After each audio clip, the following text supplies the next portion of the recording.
사랑하는 성도 여러분, 그리고 진리를 탐구하는 모든 분들께 오늘 우리가 함께 나눌 이야기는 신앙의 가장 중심적인 행위, 바로 예배에 관한 깊은 성찰입니다.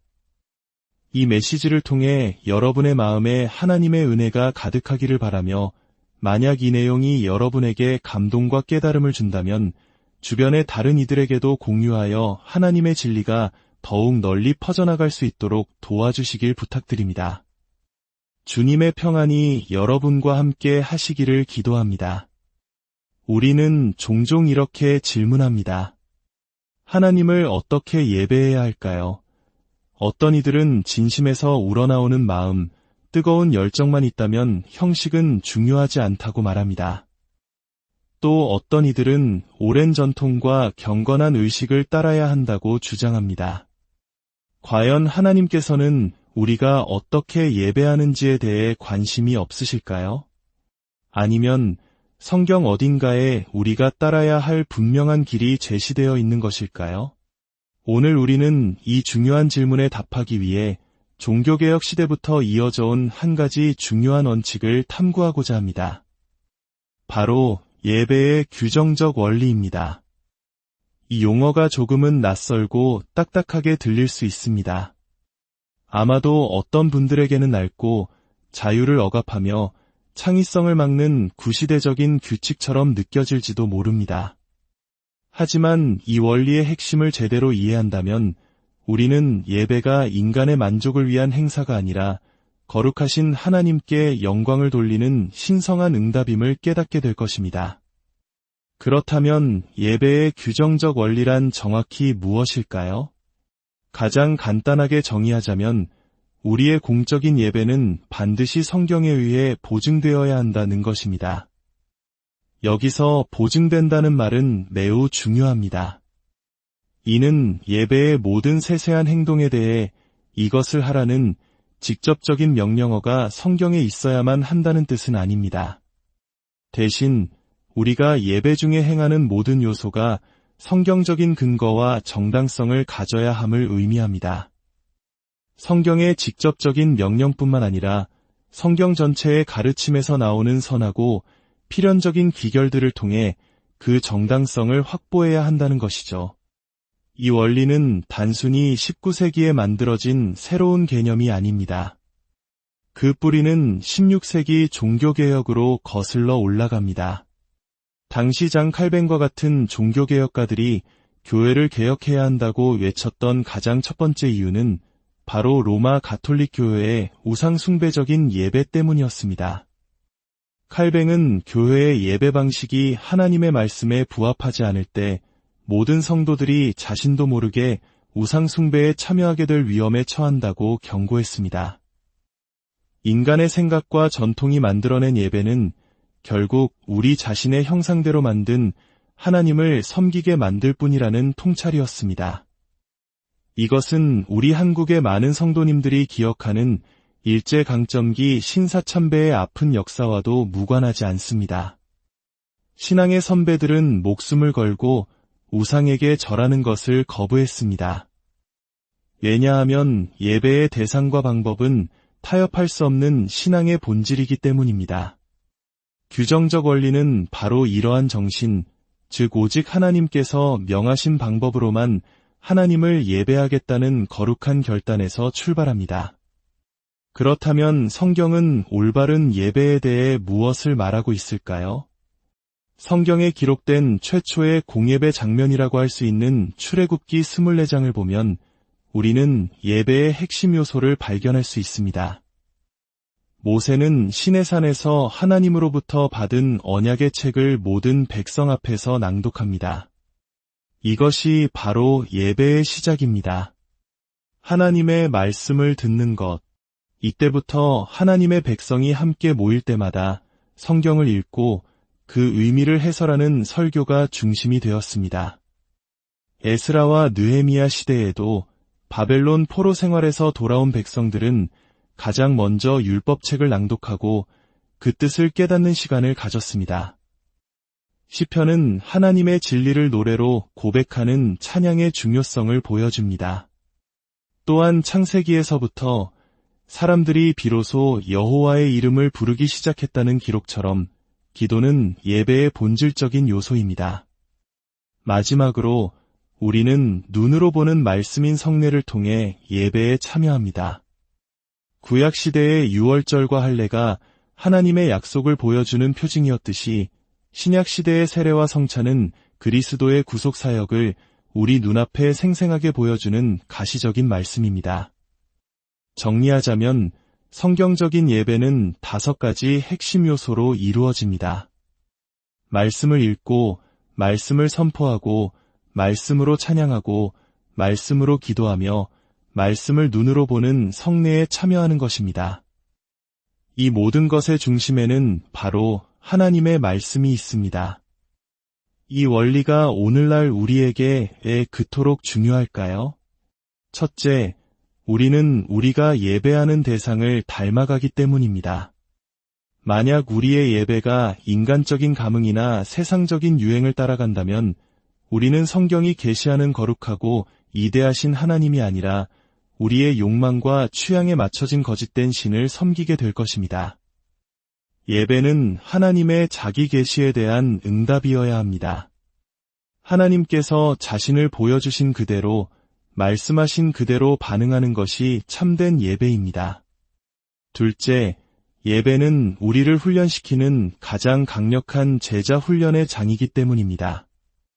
매주 드리는 예배의 형태와 내용은 우리의 영혼을 빚어갑니다. 만약 예배에서 성경 말씀이 부수적인 요소로 취급된다면 우리의 신앙 역시 피상적이고 연약해질 수밖에 없습니다. 반대로 예배의 모든 순서가 하나님의 말씀으로 가득 차 있다면 우리의 신앙은 말씀의 반석 위에 굳건히 세워질 것입니다. 제가 어떤 교회의 예배에 참석하든 저는 그곳이 불타버린 건물이든 상가 한편의 작은 공간이든 혹은 아름다운 예배당이든 그 공간이 온전히 하나님의 말씀으로 채워져 있기를 소망합니다. 예배의 어느 순간에도 하나님의 말씀이 읽히고 선포되고 기도되고 찬양으로 불려지는 것을 경험할 수 있어야 합니다. 이 지점에서 우리는 구약의 한 가지 비극적인 사건을 떠올리지 않을 수 없습니다.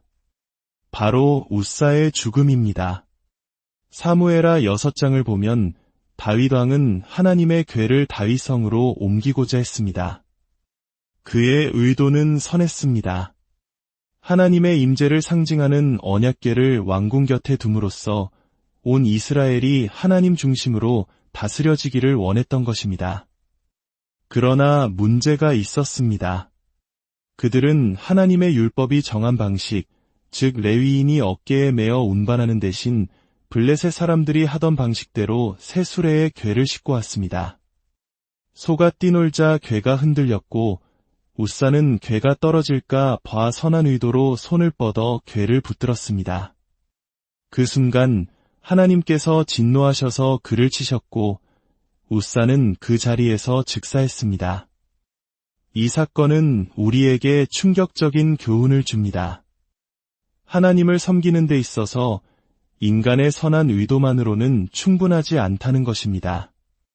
웃사는 자신의 더러운 손이 거룩한 궤를 더럽힐 수 있다는 사실보다 궤가 땅에 떨어지는 것을 더 염려했습니다. 그는 하나님의 거룩하심과 그분의 명령의 엄중함을 잊었던 것입니다.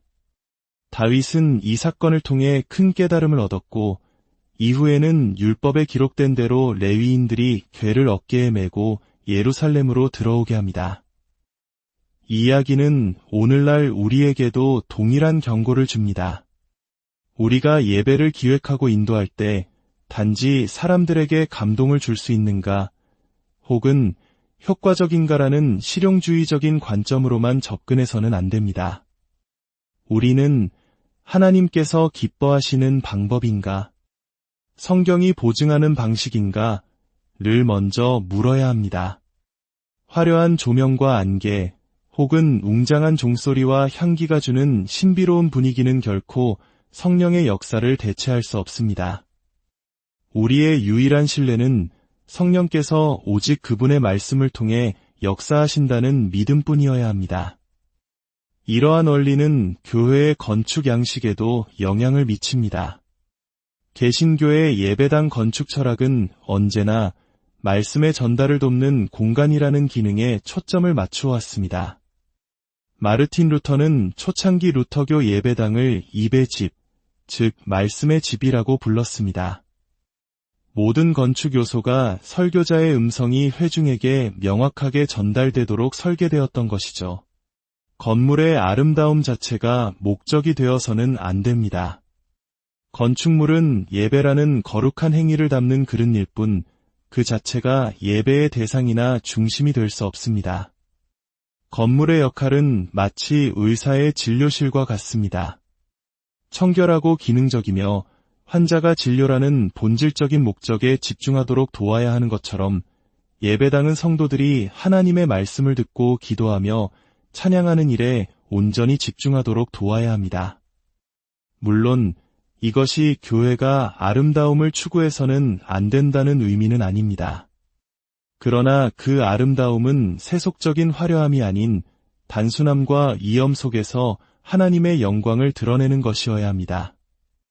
음향시설 하나를 설치하더라도 그것이 회중의 찬양 소리를 더욱 풍성하게 만들어 모두가 함께 노래하는 기쁨을 누리게 하는데 도움이 되는지를 고려해야 합니다. 오늘날 우리는 소비자 중심주의 문화 속에서 살아가고 있습니다. 안타깝게도 이러한 사고방식은 교회 안에도 깊숙이 침투해 있습니다. 많은 성도들이 예배를 내가 만족할 만한 서비스를 제공받는 시간으로 여기고 목회자들은 사람들이 원하는 것을 제공해야 한다는 압박을 받습니다. 그러나 우리가 기억해야 할 것은 예배의 고객은 우리가 아니라 하나님이라는 사실입니다. 하나님께서 우리가 그분께 나아갈 방법을 정하십니다. 우리가 방법을 결정하는 것이 아닙니다. 우리의 예배는 오직 예수 그리스도를 통해서만 하나님께 나아갈 수 있다는 진리를 매 순간 선포해야 합니다. 그분만이 성전이시며 그분만이 유일한 희생 제물이십니다.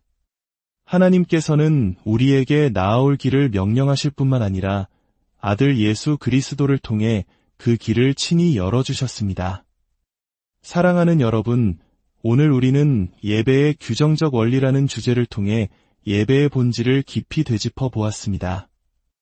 이것은 우리를 올가매는 차가운 규칙이 아니라 우리가 만든 우상으로부터 우리를 보호하고 참되시고 살아계신 하나님께로 우리를 인도하는 사랑의 울타리입니다. 우리의 예배가 인간의 지혜와 열심이 아닌 오직 하나님의 말씀 위에 굳건히 서기를 소망합니다.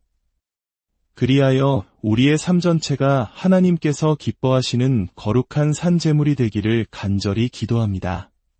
주님, 우리의 예배를 받아 주시옵소서. 우리의 마음과 생각, 우리의 모든 찬양과 기도가 오직 하나님의 말씀에 뿌리내리게 하시고 성령의 인도하심을 따라 오직 예수 그리스도의 영광만을 드러내는 참된 예배가 되게 하여 주시옵소서. 이 말씀을 듣는 모든 심령 위에 하늘의 신령한 복과 평강이 넘치게 하여 주시옵소서. 예수님의 이름으로 기도합니다.